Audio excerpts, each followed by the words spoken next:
Hello again, everybody. It's time for another episode of the Silver Bullets podcast. I am Michael Citro. And I'm Chip Minnich. And Chip, oh boy, this is not going to be a fun game to talk about. No, it isn't. But I think the sooner we get through this, it's kind of, I think the closer we are to kind of talking about things that we believe need to be done, recommendations on things, there's obviously plenty of room for improvement. Whether Ohio State tends to, go in a different direction remains to be seen, but let's get to it. Yeah, so I'm not going to do as in-depth of a breakdown as we normally do because it's just depressing. But Oregon took a 7-0 lead in the second quarter after a scoreless first quarter. And that was on a C.J. Verdell 14-yard run, and this would be a familiar-looking run throughout the day for Ohio State fans because it was one of those deals where they just outflanked Ohio State and ran it to the short side and scored a very easy touchdown. Like you said, it's a familiar refrain that unfortunately Ohio State fans grew accustomed to seeing on Saturday afternoon against Oregon. Yeah, the surprising thing to me in this game is that Ohio State had only limited ability to run the football. I expected a bigger day on the ground than what we saw. I was led to believe by our guest last week that Ohio State might be able to run the football and that they had a linebacker that was less fleet of foot than he might like. But that guy was making plays, and it was not a great running game. It was an okay running game, and the other thing is that I don't think the Buckeyes really stuck with their running game much. But they also didn't have the ball as much as you would like them to have. Ohio State did tie the score at 7 on a Garrett Wilson touchdown pass from C.J. Stroud that covered 27 yards. But then Oregon scored again to make it 14-7. C.J. Verdell again. This time it was called a pass, but it was the same basic play where they just took it to the short side, outflanked everybody with a crackback block. And, what was the old saying? Fool me once, shame on you. Fool me twice, shame on me. Precisely. And like I said, it was so frustrating, the fact that I know we're going to get to it. The same play being executed over and over with Ohio State seemingly unable or unwilling to do anything to change it. Why, if you're Oregon, why should you deviate from what works, right? I mean, exactly. You want to. Okay, if you're going to keep giving me easy lanes to the end zone, I'm going to keep taking them. It was the equivalent of just continuing to pound the football at Northwestern in the Big Ten championship game. Just do it until they stop it, and they never stop it, right? Exactly. And that's you touched on it a moment ago, but I think it's certainly worth emphasizing is that Ohio State, they never ever really got their own running game going. Believe it or not, even though we're talking about different sides of the ball, I consider them linked. The fact that Ohio State needs to be cognizant of the struggles that their defense is having, and by controlling the clock, that actually is beneficial for the defense. So it's one of these things that I hope that Ryan Day and the coaching staff is certainly going to look at going forward after this painful loss to Oregon. Yeah, so it was 14-7 at halftime, the same score or similar score to what we saw at Minnesota. It was 14-10 at Minnesota. The crazy thing, though, was I didn't think Ohio State's offense played poorly in the first half. They just bogged down when they'd be successful on the drive, but then they couldn't finish the drive. And I think it started with that going for a fourth down early in the game and not getting it. And I don't really know if that was a lack of trust in Noah Ruggles or if it was a matter of being aggressive coaching-wise. But when that play was stopped and it was fourth down, you don't punt from there. Maybe Noah Ruggles can't kick it from there, but whatever happened, They decided to go for it, didn't get it, and that kind of set a bad tone for that first half. Precisely. I think I don't know. I think Ryan Day summarized it best post game. He said that they just never ever felt that they were in control of the game. I mean, in any capacity. And it just seemed as though from the onset offensively, like you said, I think that was a good phrase or expression, that bogged down. That they were moving the ball, but then it just seemed as though that the offense would just kind of, when you needed them to be able to come up, to keep drives alive, like on fourth down, as you said, they would bog down, and it just never ever seemed to really be clicking on firing on all cylinders. Yeah, and there were just bizarre things would happen, like C.J. Stroud would put a ball on someone's hands and it would come out, whether or not it was knocked out or whether somebody wasn't securing the ball. There was a Jeremy Ruckert pass that hit him in the hands right as the defender arrived and hit the ball. There were a couple other ones that hit the receiver that I thought could have been brought in and weren't. But at any rate, 14-7 Ducks at the half. They come out and make it 21-7 on a 77-yard run right up the middle. There is a great breakdown online that you can find of watching Tommy Eichenberg leave the middle of the field to go cover the tight end and leaving that gap right up the middle wide open for Verdell to take it to the house, and it was 21-7.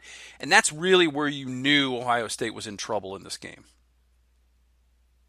Yeah, I mean, there are just so many just mistakes. I mean, you just cited one of, on that same play, Bryson Shaw just took a very bad angle that, I mean, it was, I don't want to call it a comedy of errors because there was nothing funny about it as an Ohio State fan, but it truly was. I mean, in terms of defense, just everything was going poorly. And I think you're right. It was kind of, watching it, just knowing, all right, it's not looking good. I mean, I know Ohio State rallied in the second half, but it just, again, they never seemed to be ever really within striking distance of taking control of the game. Yeah, so the Buckeyes did respond to that with a touchdown pass to Jackson Smith and Jigba, who had a big game, made it 21-14. But then Oregon came right back, and this time it was Dye scoring on from 5 yards out on the same play. I don't know about you, Chip, but I think that if a coaching staff can't do something different in this situation, then I think there's a problem there. Certainly is, and you can only hope. I think everyone is being polite in front of the camera and in front of the media. I can only imagine what it must be like in those film room evaluations by the coaching staff with the players. I can't even imagine what it must be like, because I think Ryan Day. I agree with one of the comments that Tom Orr made is he said, following a loss, that Urban Meyer, when he would come in, you could almost see the steam, erupting from his ears, and he would take maybe two or three questions, and you just knew. He said Ryan Day is a different guy, but deep down inside, I mean, it certainly seemed like Ryan Day was not in the mood to discuss it with the media, and I'm sure that being on the receiving end of those conversations is probably not a very pleasant experience for Kerry Combs or anyone on the defensive staff. Yeah. Before I recap the rest of the scoring, I just have to ask you: were you surprised as I was to see a second straight week of so many defensive substitutions on from Ohio State? I certainly am, and that's going to be one of the things when we're done reviewing this game that I think, in terms of changes that I believe are absolutely critical in order to get the defense. I'm not saying, playing at a championship level, but at a competent level as the season progresses, because it can't continue in this fashion. Yeah, I could have swore early in this game, like first quarter, I think, I saw Steel Chambers on the field, and I'm like, okay, is somebody hurt? Like, what is going on? Why are we still seeing this much rotation? And I think football is largely a rhythm sport. I don't know how you get into a rhythm when you continuously putting new players out there, and how you gain any kind of cohesion when something like that happens. But I'm not getting paid to make those decisions, so I guess I'll let someone else handle it. And if they're not going to handle it, well, there's someone else that's willing to handle it for them. So I'll leave it at that. So after Dye's touchdown, it was 28-14. Ohio State again came back and cut it to a touchdown on a Travion Henderson run. And then Oregon answered again and made it 35-21 on a 14-yard pass to Mataveo, I think is how you say his name. And Ohio State again answered and made it 35-28. Jackson Smith and Jigba from 15 yards. And Chip, it just seemed like at this point of the game, if Ohio State can just get a stop, then they can challenge Oregon and make Oregon a little bit uncomfortable. And Ohio State finally got a stop. And then they did nothing on offense. And then they finally got it, and they got another stop, and they did nothing on offense. And then they got another stop. But unfortunately, it was the end of the game, and they didn't have enough time to really do anything.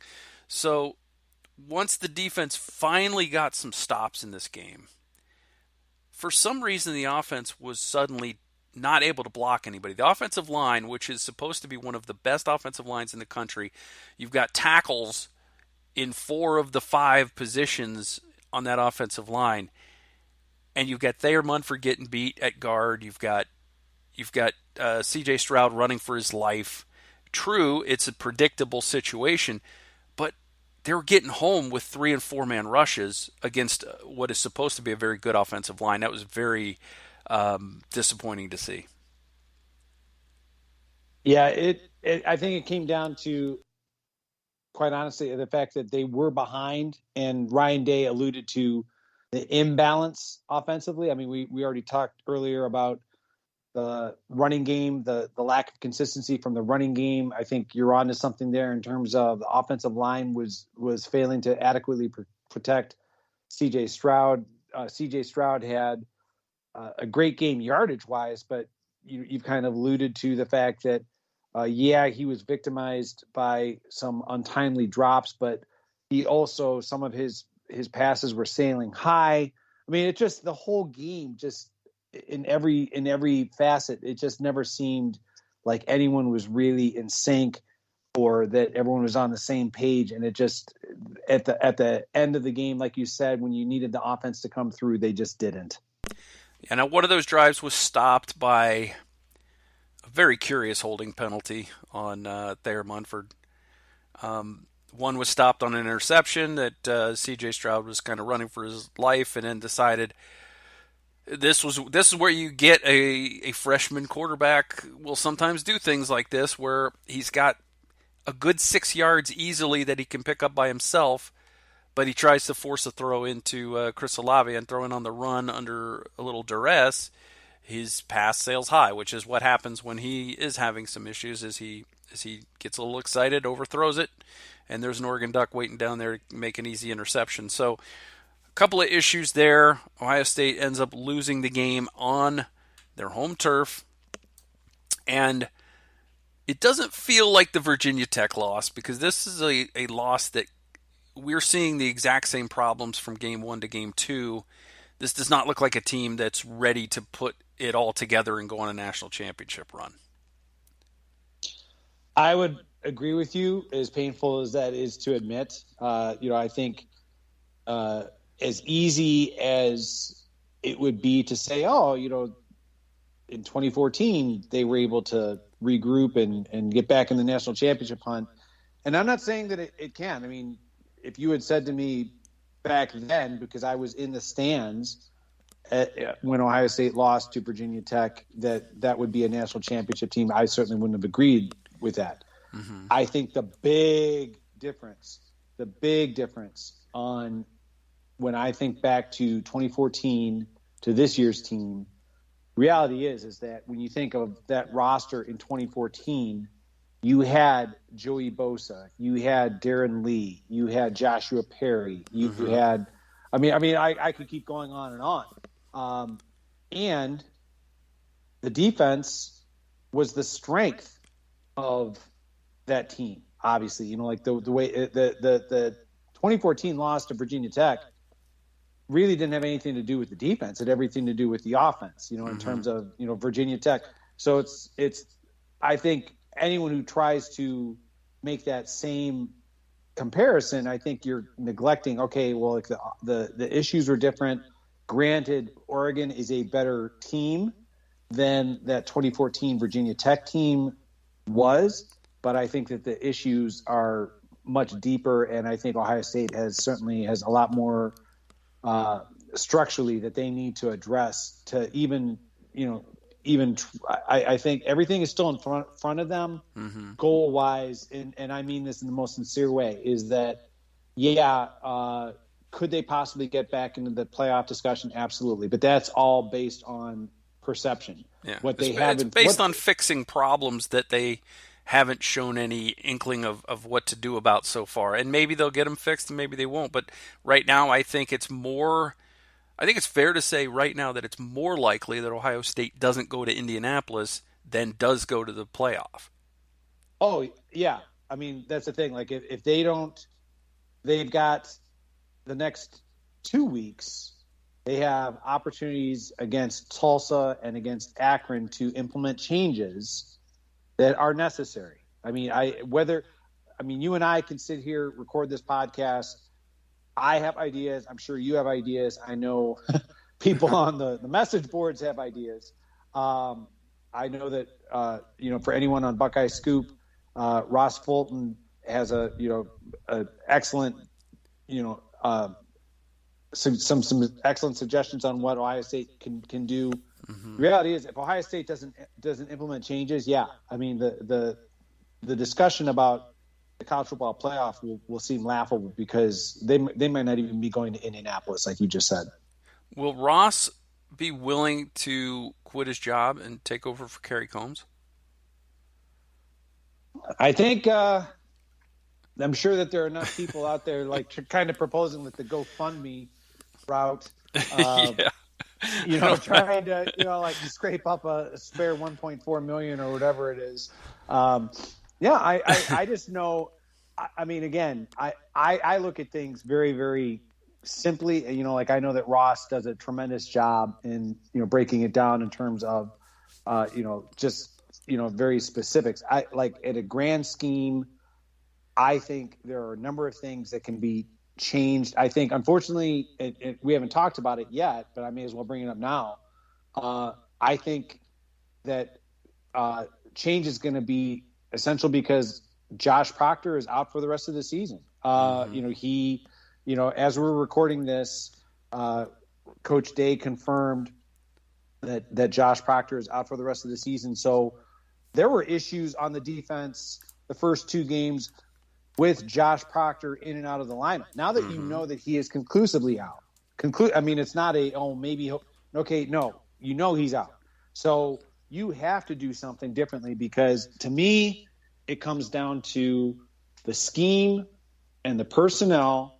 And I'm just going to say it. I think that for all of the valid I'll say valid criticisms of Kerry Combs, and I'll say some of the, I don't want to say unfair, but some of the criticisms are, I think a little beyond. I think when you talk about the scheme, I, for one, have never been convinced that Kerry Combs is 100% comfortable teaching the single high safety. Yeah. Now, I don't believe that they actually have the personnel to run it effectively. And what I mean by that is everyone is praising Jeff Hafley for how good the defense looked in 2019, but they're neglecting to mention, you had Jordan Fuller, who I think has demonstrated his worth since his departure. For sure. And they also had Chase Young applying pressure down after down. I mean, so the fact that when Ohio State has one sack through the first two games, The fact that they don't have a safety the caliber of Jordan Fuller, I think you have to question, all right, are we playing the right scheme based on the personnel that we have? That's just my opinion. And don't forget the fact that they haven't had Seven Banks and Cam Brown healthy out there to make that defense look a little better by making the quarterback hold on to the ball longer. That's all part of it as well. Sure. So we'll talk a little bit more about the defense because I want to get into that a little more. But first, let's just wrap up here with the game. I just wanted to say that neither of us predicted the correct score because we both predicted an Ohio State win and more points than Ohio State managed to put on the board. The picks to click, you had Mayan Williams who ran for 77 yards, 5.5 point average. No touchdowns, but I think Mayan Williams was fine. I think that when we talk about the imbalance in the offense, I'm laying part of that on Ryan Day because I don't think that they stuck with enough running play calls in this game when it was not maybe what you wanted to see in terms of yardage, but the yardage wasn't bad. I mean, you had Mayan Williams ended up with 77 yards, 5.5 yards per carry. Travion Henderson, 54 yards, 4.5 yards a carry. If you do the math, 3 carries is a first down for either one of those averages. Exactly. And I said this during the course of the game, watching it with my wife and some friends, and I think you would agree with me, is that Ryan Day, because we saw it in the Big Ten championship game last December, we saw kind of a glimpse of it against Oregon, is that Ryan Day certainly seems to be more pass heavy in his play calling. I mean, like, and I go back to that Big Ten championship game where it was so frustrating. It was like, just run the ball. And they finally did. And that's, Trey Sermon took off and, the rest is history. Mm-hmm.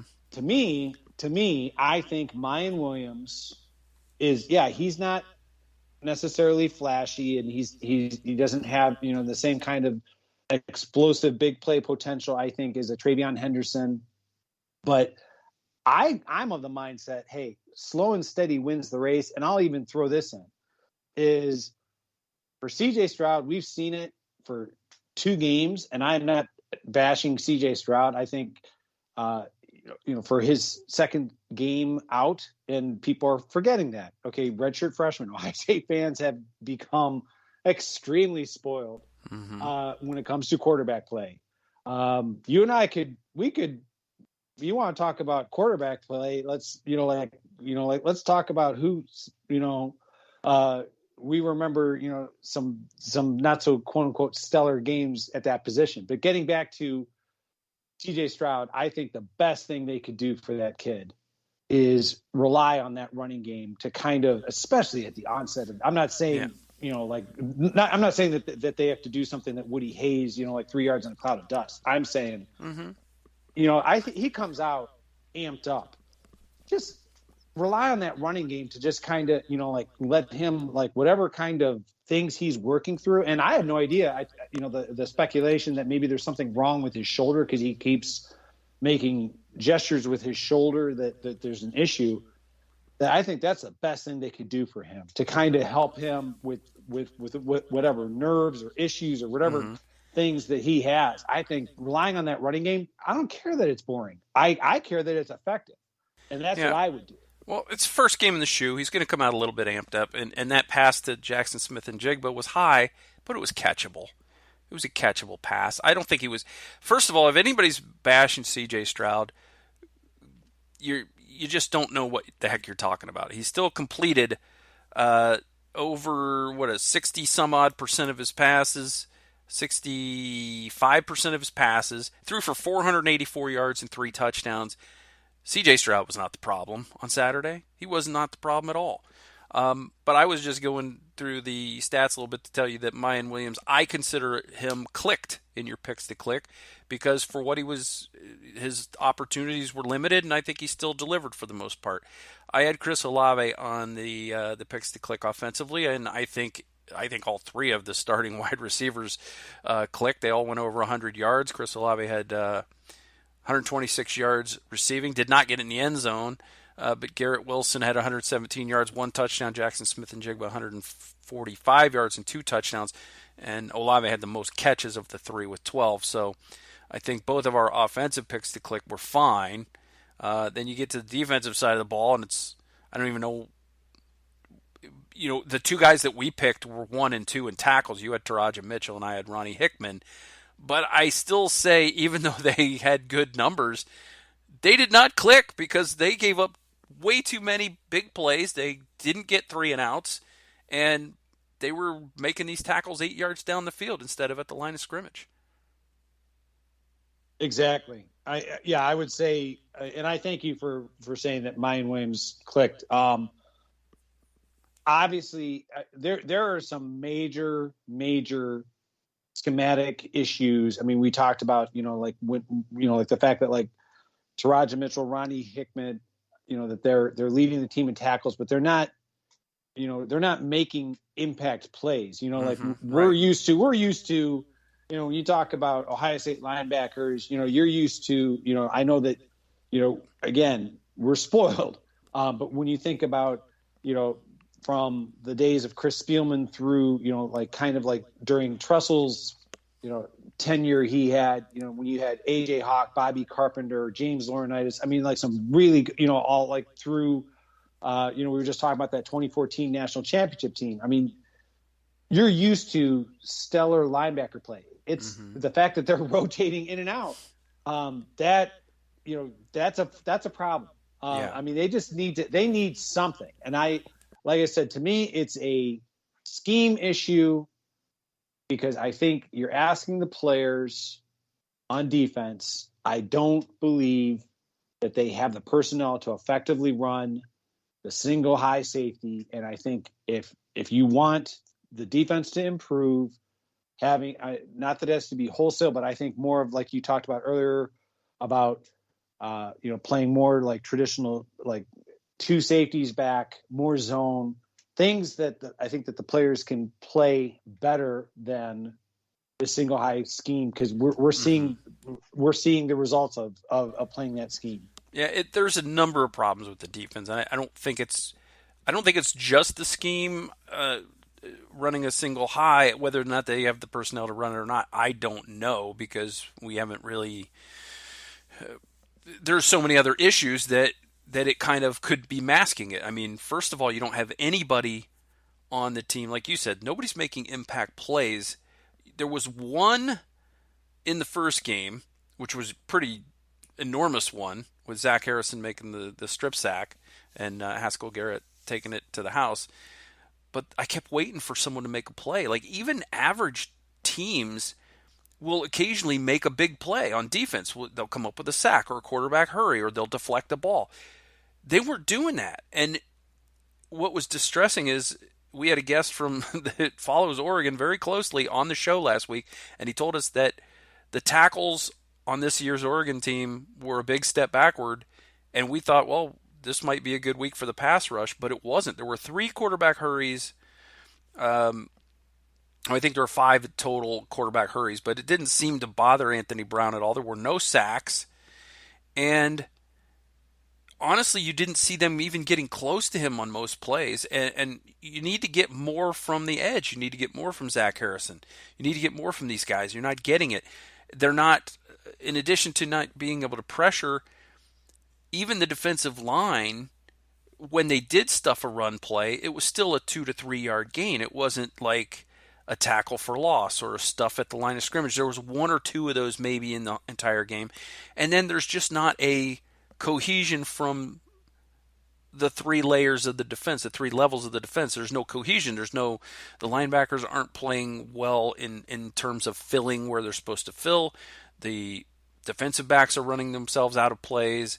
Nobody's really doing a good job in terms of playing together. It all looks very disjointed, and that's why you see what we've seen on the field the last couple of weeks. It's unfortunate, and I think some of this has to be a product of playing so many guys. I think when Cody Simon plays a couple plays in a row, he looks pretty good out there. I'm not sure if he's 100% healthy.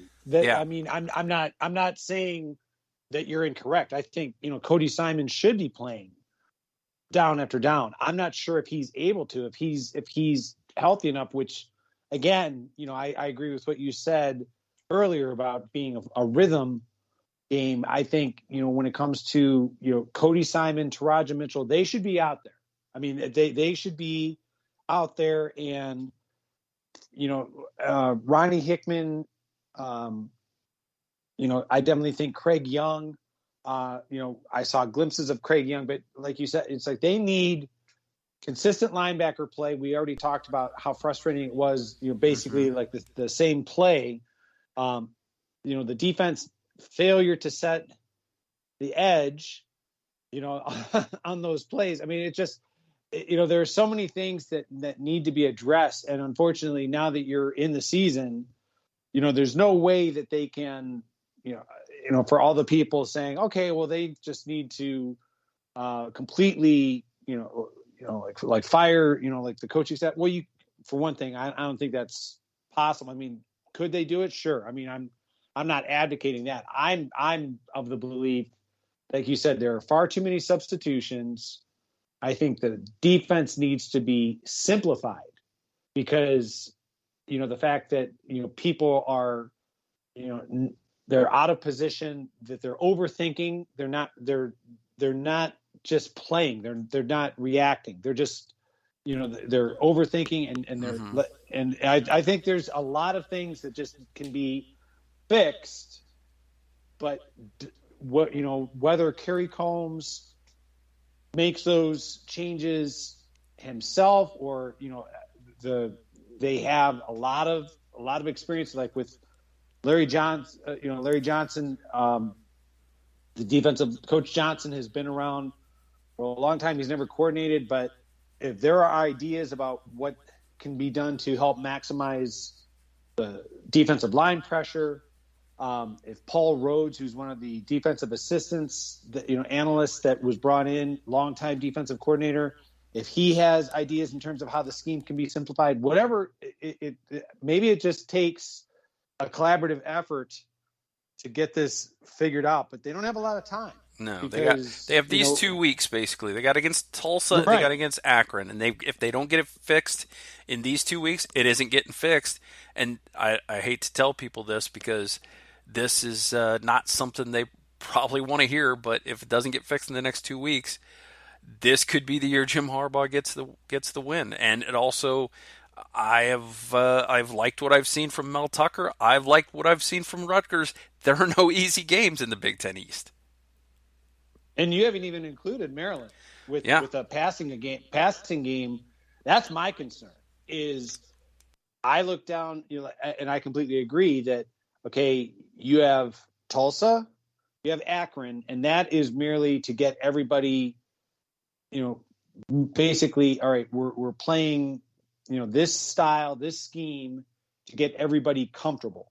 Not necessarily that it's going to be the same thing that we've seen the first 2 weeks, but that you've got everybody, okay, this is what we're doing and how we're doing it. And we're cutting down on substitutions and, regardless of whether they stick with a single high safety or not, or go more towards what I believe would be better, doesn't really matter, but you've got to have everybody comfortable because fortunately they're going on the road to Rutgers. The fortunate thing they have is that Rutgers, although they're better, they don't have nearly the kind of passing attack that Maryland does or Penn State does or Indiana, like the games that are like looming in October. So that to me is like for a secondary that's struggling and for a linebacker core that's being the mass substitutions, far too many, and the defensive line, not enough pressure. I mean, you've got these 2 weeks to get everything figured out. Yeah. Ryan Day is, his seat will start heating up. I know a lot of people right now are putting it on Kerry Combs, but Ryan Day's seat is not far behind warming up, if things don't get fixed. So we'll see how it goes. The last thing I want to touch on with this is, in terms of the defense, is the one other thing that I forgot to mention when I was going through the litany of mistakes. And I did get into some.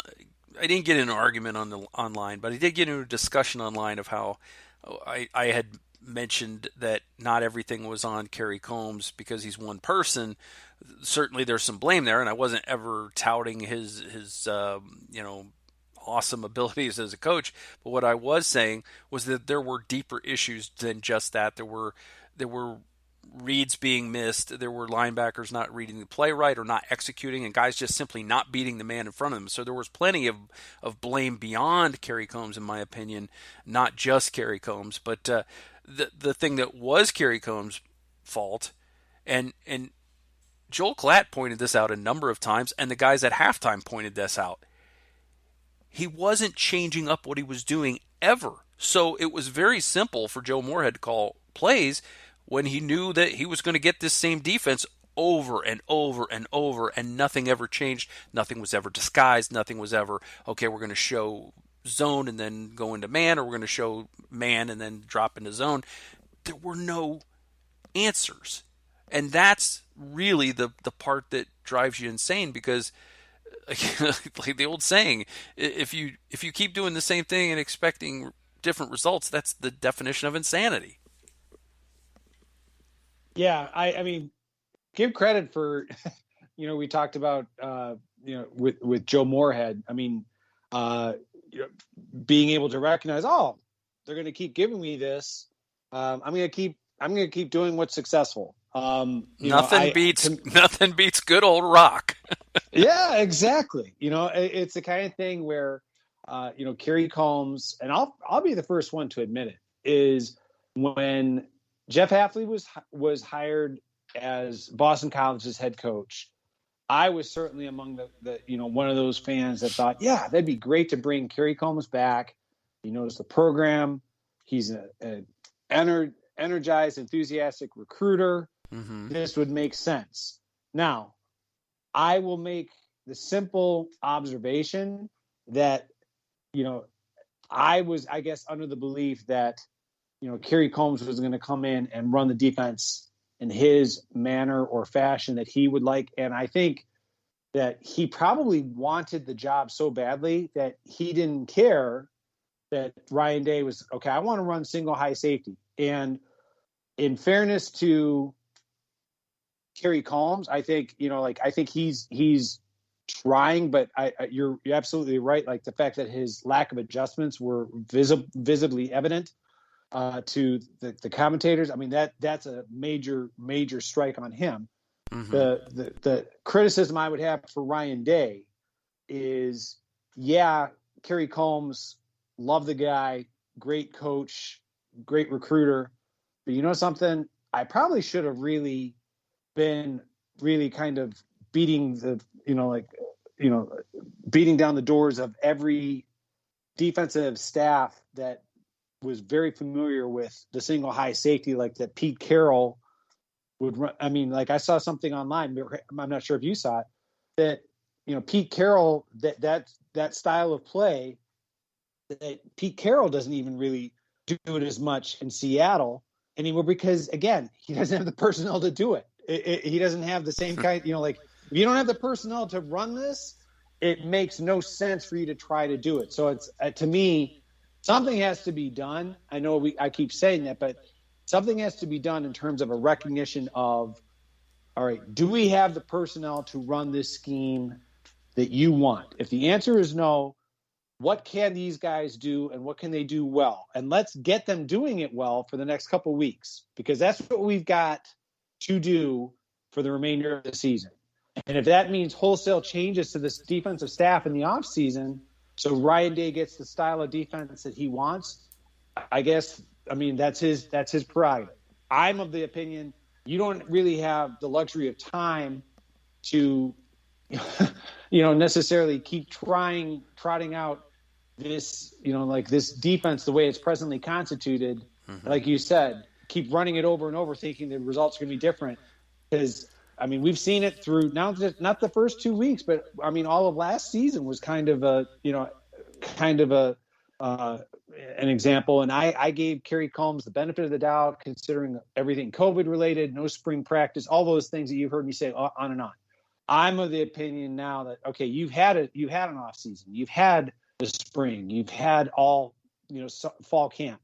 The results aren't pretty, so something has to be changed. So got to do something. So change it. Do we happen to know what the what the passing record is for one game? I know that nobody had thrown for 500 yards. I'm pretty sure for Ohio State until Dwayne Haskins, but I mean C.J. Stroud's 484 has to be in the top 3 or 4 performances of all time. I'm almost positive it ranks third. I thought I saw something online on the official website that it ranked third. So the mere fact that he did it in his second game, I mean, it's insane. It's insane. It is. He's got a bright future. I think. I said it earlier. Ohio State fans have become spoiled. You're looking at a redshirt freshman who has played arguably 2 games. He had some snaps a year ago, but let's face it, you're going to have growing pains. And I don't think anyone really seems to recognize that. The people that are being critical of CJ Stroud, like you said, they don't know what they're talking about. Yeah. Get off of CJ. The offense bogged down a few times, but I don't think it was necessarily on CJ. I also like to see some more throws to the running backs because those were always decent plays, always. And, of course, in week one went to the house. So I would like to see those guys utilized more in the passing game. So, but it's hard to not throw the ball when you get downfield, when you got Olave and Smith and Jigba and Garrett Wilson. So, but anyway, let's turn the page. We've already talked way too long about Oregon's win over Ohio State, and we will let's get to our guest. We'll turn the page a little bit and talk about next week's opponent, Tulsa. We'll get to that guest right after this.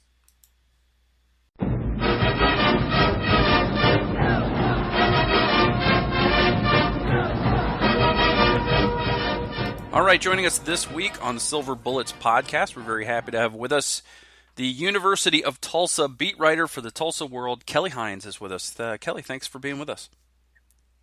Oh, no problem. Thanks for having me on. So, Ohio State obviously coming off of a tough loss to Oregon at home, and now will face a Tulsa team that is 0-2, but gave Oklahoma State a little bit of a contest this past week. What can you tell us about how Tulsa stood up to Oklahoma State this past weekend? It was a game that really was there for the taking. Both offenses kind of struggled to get going, and defenses played pretty well. Really, the game it came down to couple key plays. I mean, I guess a lot of close games come down to that, but for Tulsa, stood up basically at the goal line in the fourth quarter and had to settle for a field goal on the very next play, gave up a 98-yard kickoff return for a touchdown. Not ideal in a close game. And then, went on to lose by 5 points, but definitely a good performance for Tulsa, a better performance than, what it was able to do in this season opener. Another loss, to an FCS team that's, a decent FCS team. So there was some progress there from week 1 to week 2, but ultimately another loss. So I don't want to bemoan the challenges that Tulsa is having, because as you just said, they lost the season opener by 2 points. They lost by 5 points. And Kelly, correct me if I'm wrong, is last year Tulsa's 3 losses were by a total of 14 points.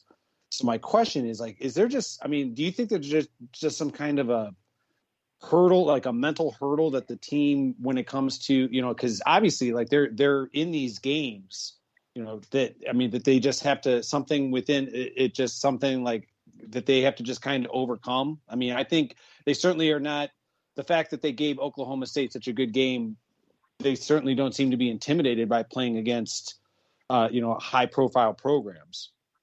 Yeah, and I think there's something to that. I think if you look back, at Philip Montgomery's time at Tulsa, I don't remember what the numbers are now, but quite a few losses by single-digit deficits.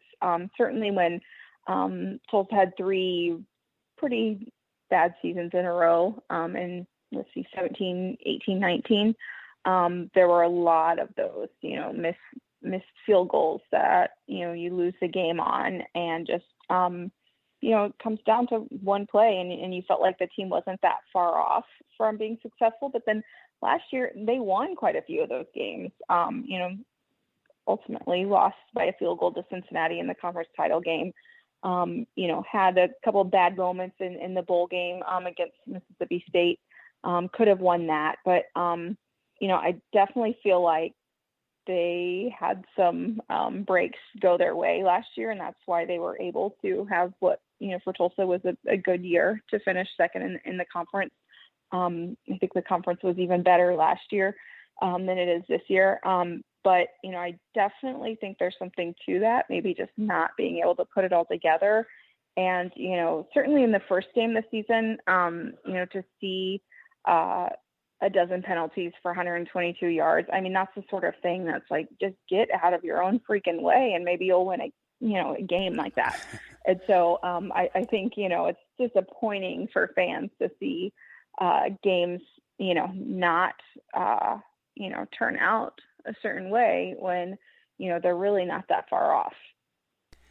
Kelly, for our listeners that aren't really that familiar with Tulsa's the style of play of Tulsa, can you maybe just give a brief overview of the style of offense and the style of defense that Tulsa likes to play?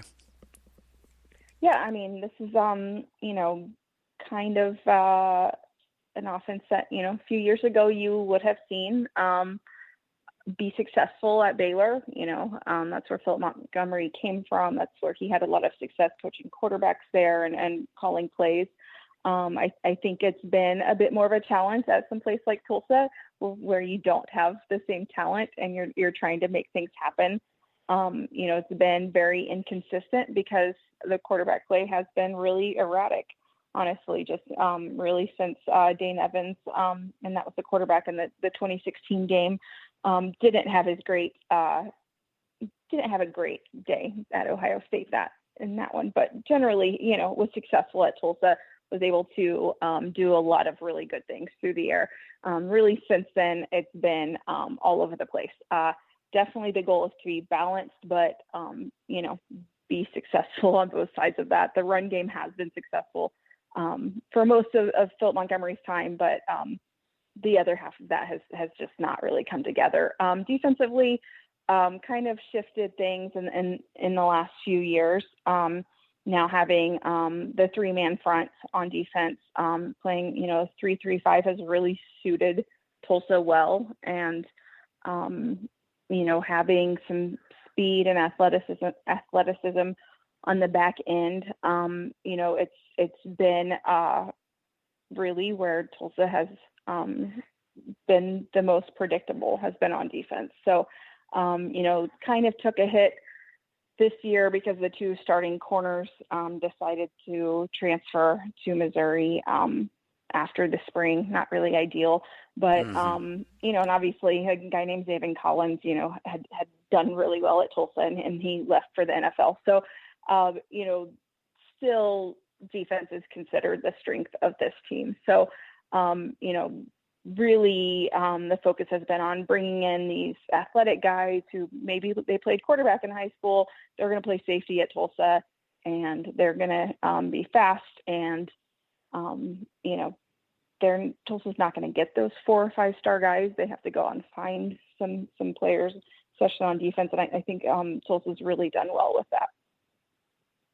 So let's talk about a guy on offense that, since Michael and I are still kind of, I guess you could say our wounds are still, healing from this past Saturday losing to Oregon. A guy that certainly caught my eye in terms of, not necessarily having watched it, but in terms of the stats.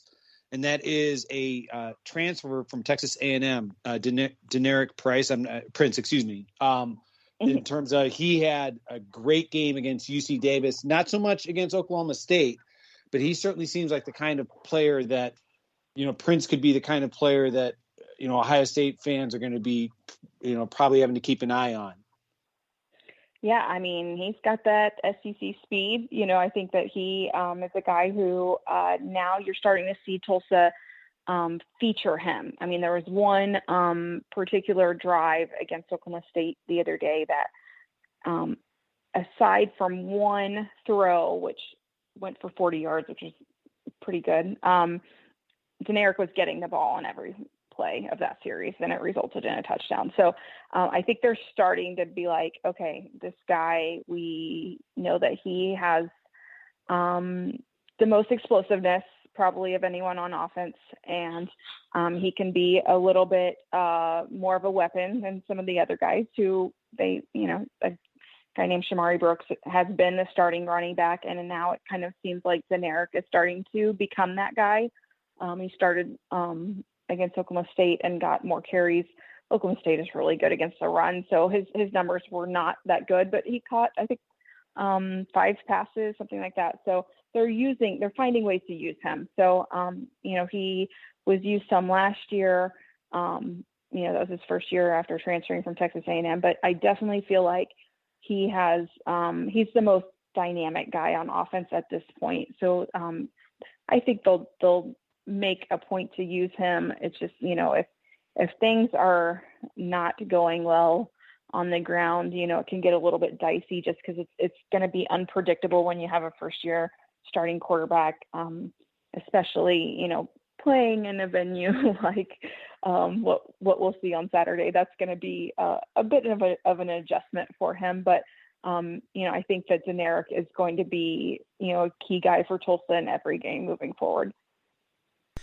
Yeah, let's talk a little bit about junior quarterback Davis Brynn. His numbers aren't terrible. He's 61.8% passer, but no touchdowns, 2 interceptions.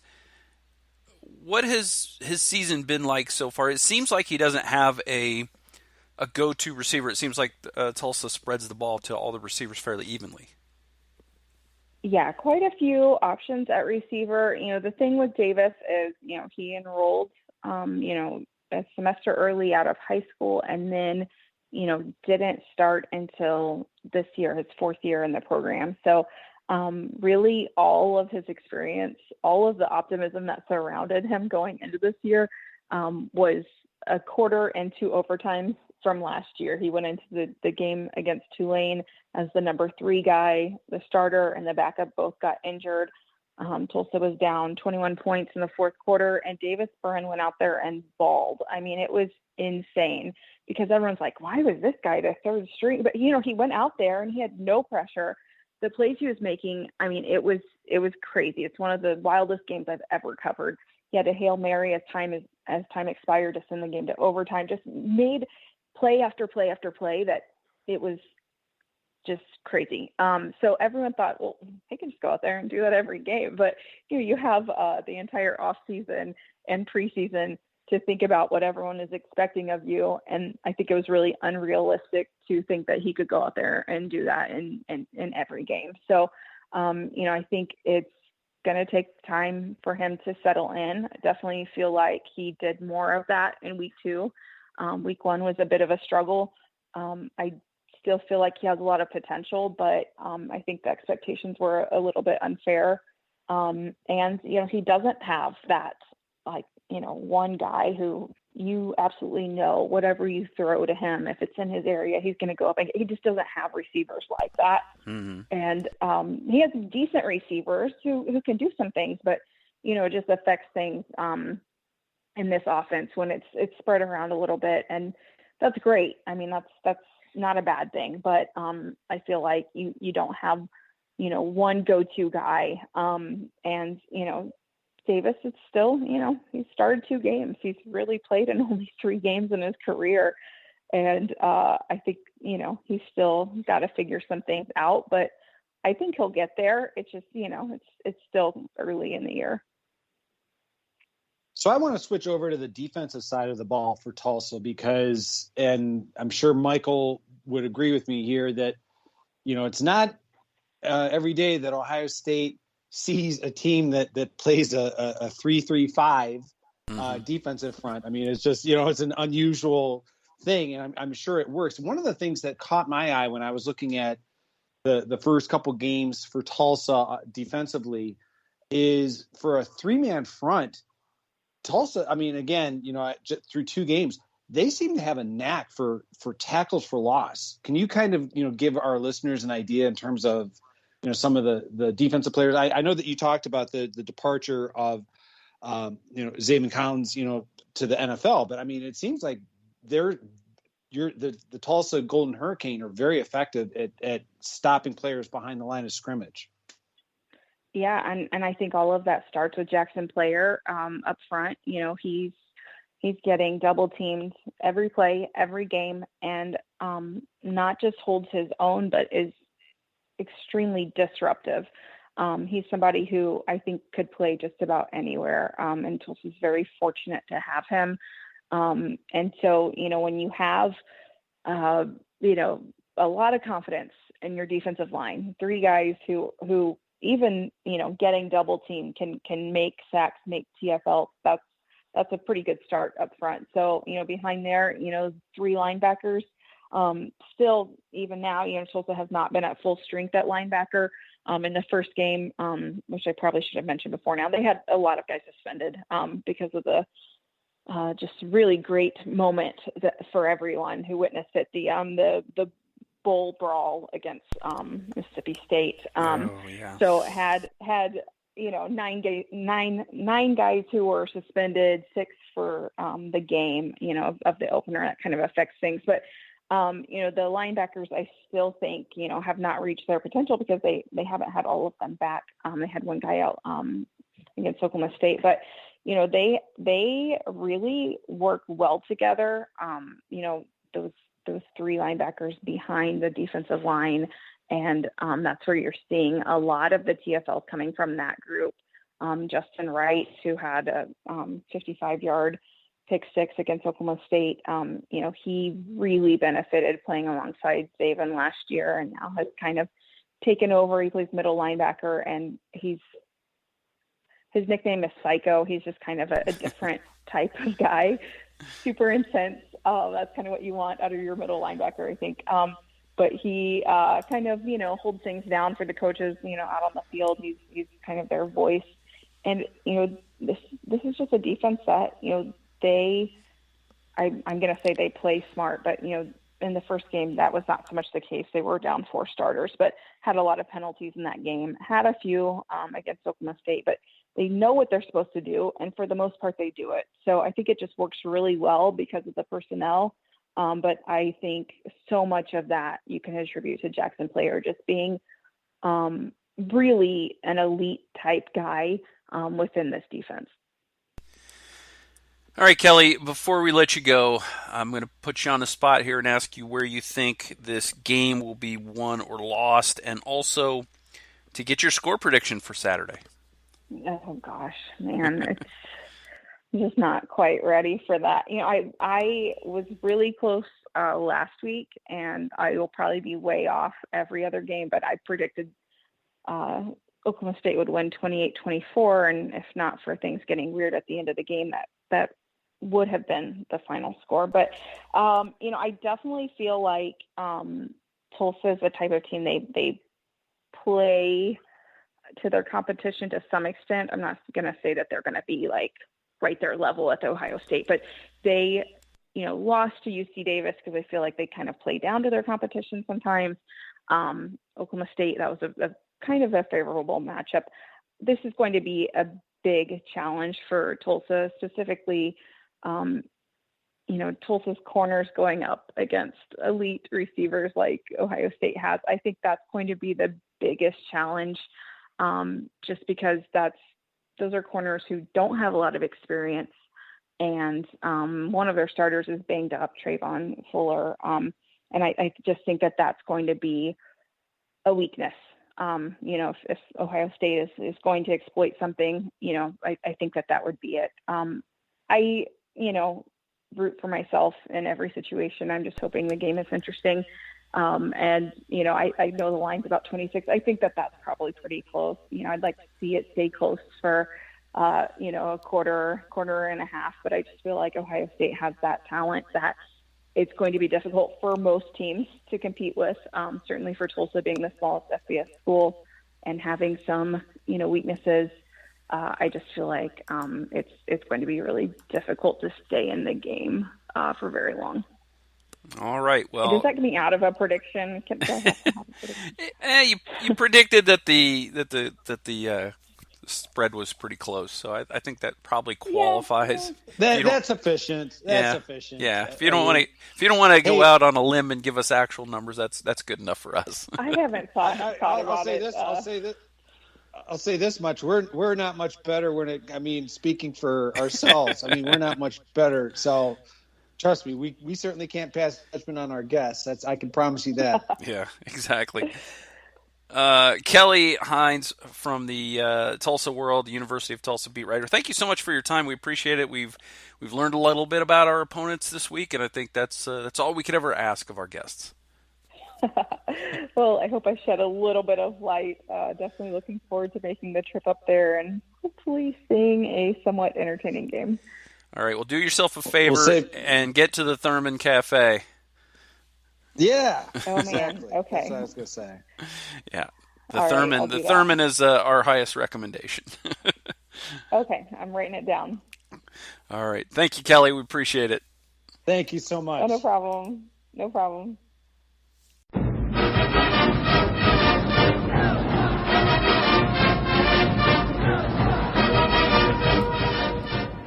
And we're back, and thanks again to Kelly Hines from the Tulsa World, for coming on and telling us a little bit about the Golden Hurricane, because I didn't know a lot about the Golden Hurricane. Did you? No, I didn't. It would, that first loss that Tulsa had to UC Davis, I know that was kind of a surprise, but it's good to see. It's good to see that Tulsa gave Oklahoma State all that they wanted, and if anything, I think Ohio State fans should be kind of looking at this coming game as this is not necessarily a pushover in my estimation. Right, and it's interesting too because that was an in-state school, so those guys have probably, a lot of them have played against each other, not afraid of Oklahoma State because they played against these guys before, a lot of them. So, they're not going to go away. So it will definitely be a good test to see if Ohio State has gotten things fixed, as Kerry Combs promised after the game on Saturday. Chip, let us turn our attention to the rest of the Big Ten as we normally do. Let's start with the Cy-Hawk battle. And this one went to the Hawkeyes 27-17. Iowa State with some key turnovers when really the Cyclones had things going pretty well in the first half of this game. Yeah, I think Iowa's, so far this early part of the season, I think Iowa's established themselves as the best team in the Big Ten so far. Yeah, I would say so. I think Iowa looks really good on defense, and their offense looks better than I expected, and we'll just see how it plays out once we get into some more conference games. Penn State Nittany Lions, as expected, no trouble with Ball State, 44-13 win for the Nits. Sean Clifford threw for 230, and it must not have been much of a running day because the leading rusher in the game was Noah Cain with 69 yards. Right. I think Penn State did what they were expected to do, and we'll see after this weekend. They've got Auburn coming for a big Saturday night game. Let's see how Penn State's looking after they play Auburn. Mm-hmm. Wisconsin has no trouble with Eastern Michigan, as you would expect, 34-7 for the Badgers. But again, Graham Mertz was efficient, 14 of 17, but only 141 yards. So I think there's still some questions about Wisconsin's offense that we will see again once we get into some more Big Ten games. Burt once again gets pounded as the Illinois Fighting Illini lose 42-14 at Virginia. So Burt wins the opener against Nebraska and has lost 2 straight. Not looking particularly good in Champaign these days. It isn't, but I think it's indicative of the long road back that Illinois probably. I know it was great to have that opening win against Nebraska, but there's a lot of work to be done, and I think Burt's probably seeing it. Mm-hmm. Spartans win 42-14 over Youngstown State. I remember when we did our predictions, you said you you weren't thinking too highly of Michigan State and said that Youngstown State could give them a game. That did not turn out to be the case. It was 35-7 at halftime, so it was pretty much over early in this one. 4 touchdown passes for Peyton Thorne, as it looks like Mel Tucker has the Spartans ahead of schedule on the rebuild. Anything you need to touch on there? Well, I think Michigan State this weekend, they play the Hurricanes. So let's see kind of, where they rank in terms of their rebuild after they play Miami. Yeah, I don't really know where Miami is for that matter. So we'll see, I guess, this weekend. Minnesota struggles a little bit with Miami of Ohio, but wins 31-26. That's a little bit of a surprise. Trayson Potts, though, picking up for Ibrahim, who's out for the season. Potts went for 178 yards rushing with 2 touchdowns. Yeah, that was a surprise that Miami was able to give Minnesota as good a game as they did. So it's good to see that Minnesota rebounded after that tough game that they gave Ohio State in week 1. Yeah, Minnesota had the game in pretty decent control at halftime, 21-3, but a big second half for the Red Hawks. It's still weird for me to say the Red Hawks. I haven't gotten used to that name change yet. Northwestern gets a win over Indiana State, 24-6, Chip, but I mean, Northwestern should be beating Indiana State by more than 18 points. Precisely. Yeah, I think Northwestern offensively has got a lot of work to do before they get into the heart of the Big Ten season. The leading passer in that game threw for 132 yards, and it was Indiana State's quarterback. It was not a Northwestern quarterback. It's kind of scary. There you go. I think this is definitely Northwestern's down year. Rutgers went to Syracuse, Chip, and got the win. 17-7, scoring all 17 points in the second half. In fact, that game was scoreless at halftime. I don't know, man. Rutgers looks like they're 2-0. They only need 4 more wins the rest of the way to be bowl eligible. Yeah, they're ahead of schedule. They definitely are going to be, if not bowl eligible, definitely very, very close. I think Greg Schiano certainly has the rebuild ahead of schedule. Indeed. Purdue plays a terrible UConn team on the road and wins 49-0. No contest there. Jack Plummer throws for 245 yards and 4 touchdowns as UConn is just a dreadful, dreadful, dreadful team. I don't think you said dreadful enough because I don't think you emphasized. Honestly, I think that Purdue coming off their opening win against Oregon State, like you said, UConn, dreadful. Now they get Notre Dame in week 3, so we'll see where Purdue is in terms of how much they have improved since last season. Chip, Nebraska played Buffalo at home and won 28-3. Again, just not overly convincing. 14-0 at halftime. They scored nothing in the first quarter, nothing in the third quarter, and got 14s in the second and fourth quarters of that game.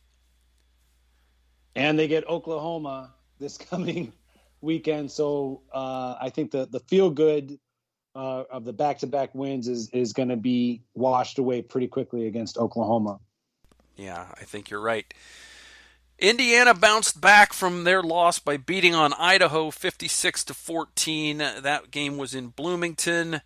And, just what you would expect. You would expect Indiana to beat Idaho, but maybe you don't expect a 56-14. Maybe you do expect it if you didn't see Indiana in their opener. Yeah, and Indiana, they came back from looking so poorly against Iowa. They've got a tough game against Cincinnati. I think that's going to be probably something that's going to speak volumes about what kind of team Indiana has, depending on how they do against Luke Fickell's Bearcats. Yeah. Maryland gets a victory at home, 62-0 over some guy named Howard. I'm not sure what his last name is. Yeah, Maryland, they're certainly taking advantage of with their schedule. They had that impressive week 1 win against West Virginia. They had Howard. Now they actually are going to be playing against Illinois. So we just talked a moment ago about Rutgers getting closer and closer to bowl eligibility. The same thing for the Terrapins. Yeah, RIP Bert's season pretty quickly, I think. And in the final game to go over, Michigan against Washington, and the Huskies fall to 0-2 as they lose 31-10 in the Big House. And this was a big game running for Blake Corum, who ran for 171 yards and 3 touchdowns. Yeah, the Wolverines look very impressive running the ball, not so much passing it, but what we talked about earlier about who cares about how sexy it is, as long as it's effective. And the Wolverines certainly seem to display that against Washington. The Huskies are very bad offensively, so it's going to be interesting to see the direction both teams take for the remainder of the season. Yeah, it was not a banner day for the Huskies, and they could not duplicate what Oregon was able to do for the Pac-12 on Saturday. But Michigan 2-0, and it's that time of year though. This is Michigan's time of year. It's September. Certainly, in terms of hope springs eternal, and everyone's kind of the heat is off Jim Harbaugh for the moment. Mm-hmm. In the coming weeks, the schedule starts to get a little more difficult. But the Wolverines certainly look a lot better than they did throughout most of 2020. Yeah, exactly. All right, Chip. Well, let's turn our attention toward the Tulsa Golden Hurricane. We've got some picks to click to get to. We've got some scores to predict here, and I'm not sure what to even do in terms of this because what I've seen from Ohio State so far has been just baffling. You and I thought that the defense might need some work, but I don't think either of us thought it would be this big of a tire fire at this point. Yeah, it's certainly, it's very drastic. Changes need to be made. I don't know where you begin. But, in terms of, who's going to be out there, we can certainly hope that the mass substitutions are going to be decreased dramatically. Yeah. All right. So why don't we start with you giving me your offensive pick to click?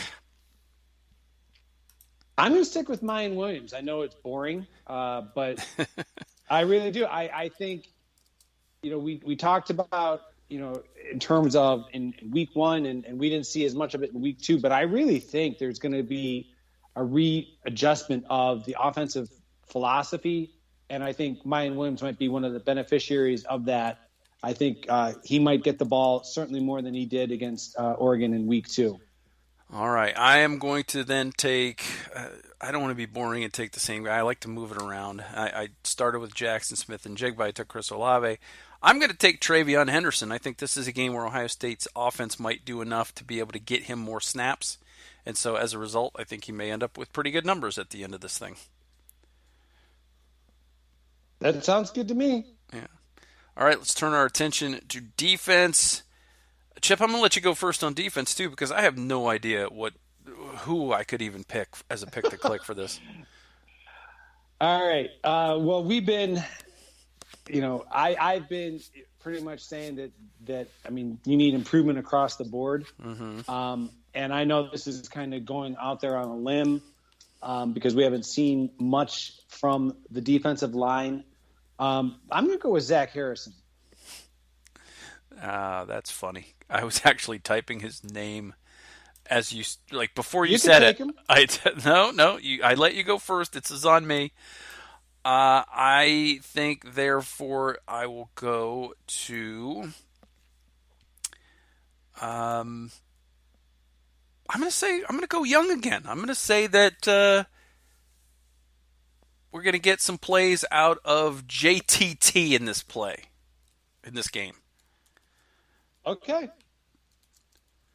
Okay, so I'm taking a freshman, and I just have to live with it because I let you go first. But yeah, I was like, I don't know who he's going to take. I think I'm going to take Zach Harrison here, and then you took Zach Harrison. So that's what you do when you are passive, like Ohio State was making defensive calls, then the other guy can take advantage of you. So that's what happened to me. The same thing happened to Kerry Combs. Well, I certainly wouldn't like to characterize it as I was taking advantage, but Well, no, you're just taking what was there to be taken. I mean, it was me. It was me that left it open, just like the Buckeyes left the short side open in the run game on Saturday. So, if I keep doing the same thing, you would be foolish not to take advantage. So, all right, let's get to our score predictions. This is a Tulsa team that had a low-scoring 2-point loss to UC Davis. A little bit more points against Oklahoma State, but they're not scoring a ton of points. I think that despite Ohio State's woes, I think they can hold Tulsa to under 4 touchdowns. Is it crazy to think that? No, not at all. All right, so what do you got for a final score? I'm going 42-21.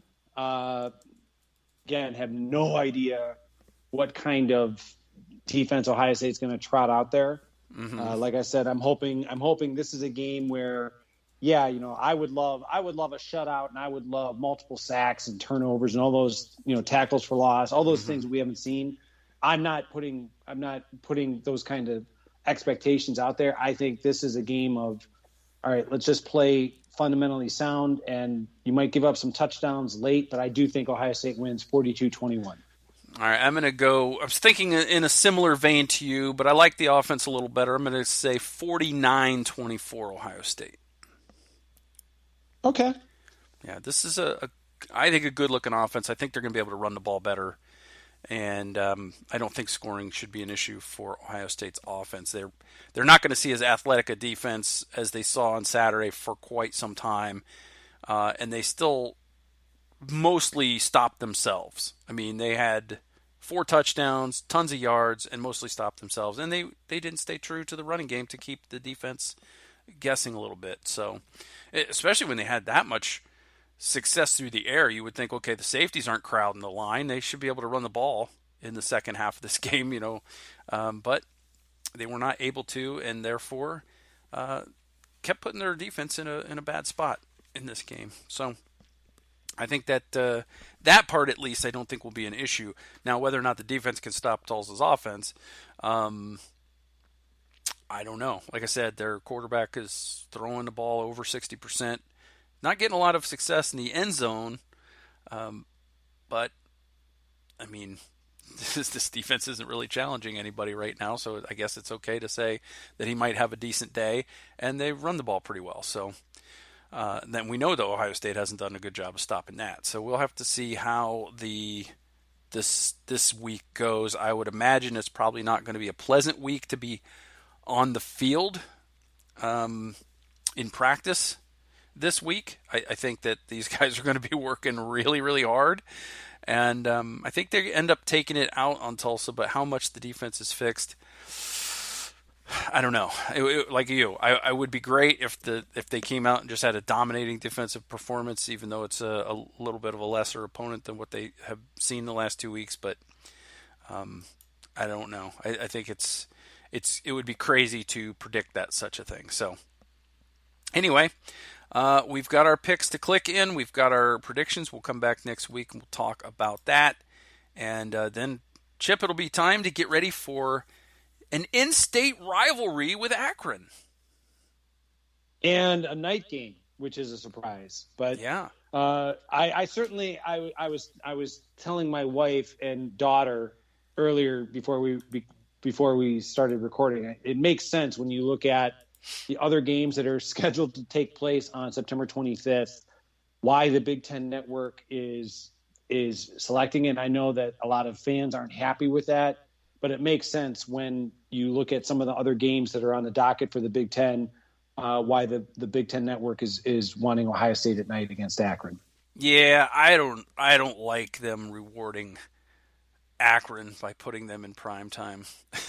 But the thing that really bothers me about it most is because I have some other commitments that Saturday night, and I'm going to have to watch the game afterwards. So I'm going to be up really, really late Saturday night.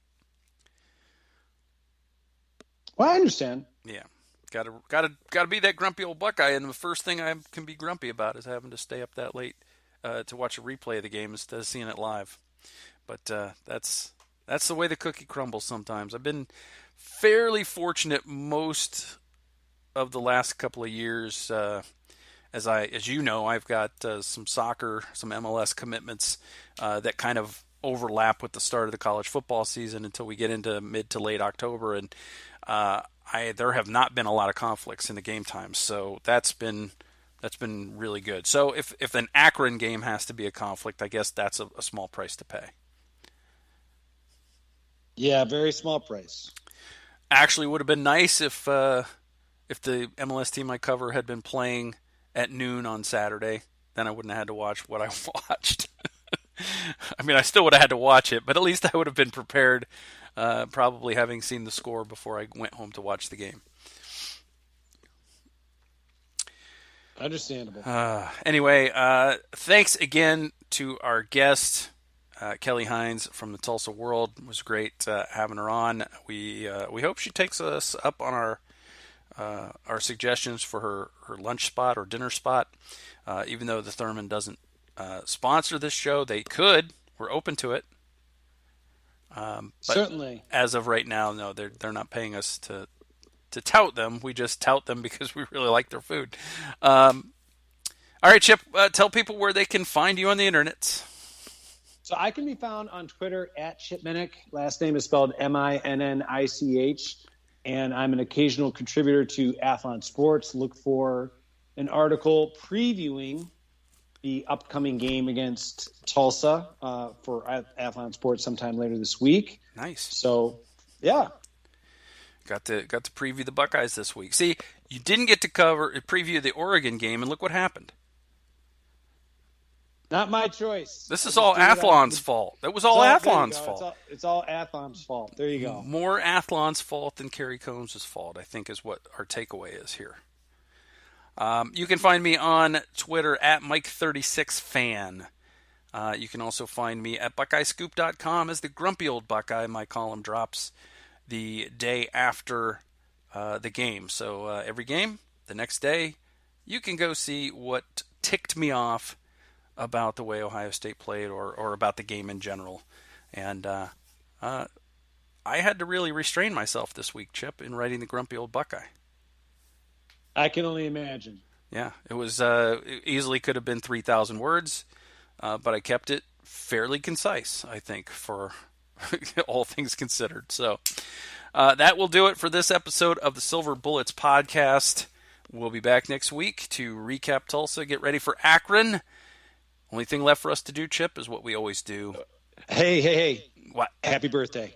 Happy birthday. Thank you, Chip. Yes, this is... Had to get that on record. Yeah, well, I appreciate that. That is more of a gift than I got from the Buckeyes on Saturday, that's for sure. Ooh. Okay. Now we can finish the way we normally. All right, let's do what we always do at the end. Go Bucks! Go Bucks!